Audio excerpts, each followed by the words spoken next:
was interested in auditioning for two reasons. One, dealing with the play, and the other, the people.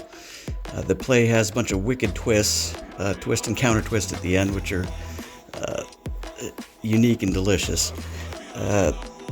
Secondly, I like the theme of the play, which I think is an indictment of the casual cruelties of everyday life, which to me are the most underestimated of the sins. And finally, I think it has a very timely theme about whether a rich and politically powerful family can ever be held truly accountable.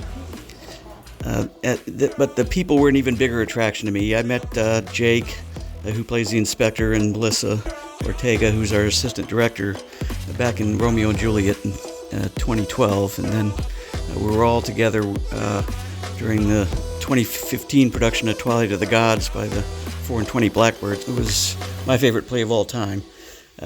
Beth Vossen, the director, was in that, as was Carly Wise, who plays my daughter in this, Sheila Burley.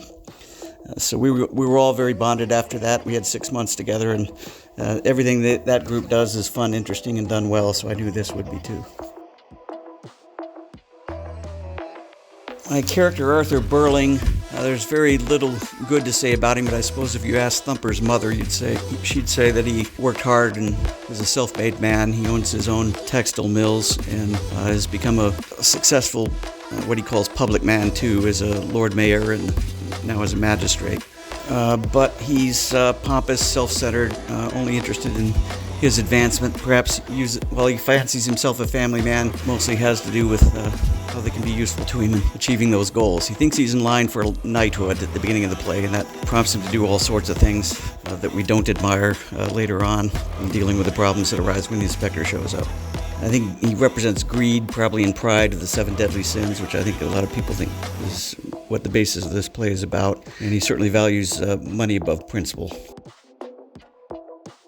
My favorite plays in the past, I guess I've done the most iconic role I ever did was Felix in The Odd Couple, and I've been in half a dozen Shakespeares, all of which I loved. But the one I enjoyed the most, as I said before, was Twilight of the Gods, which was this just uproariously funny and smart play about that posits that a number of the most famous people of the 19th century get together to design a utopia, and then hijinks ensue, and then it becomes a murder mystery after that. It was just a barrel of laughs.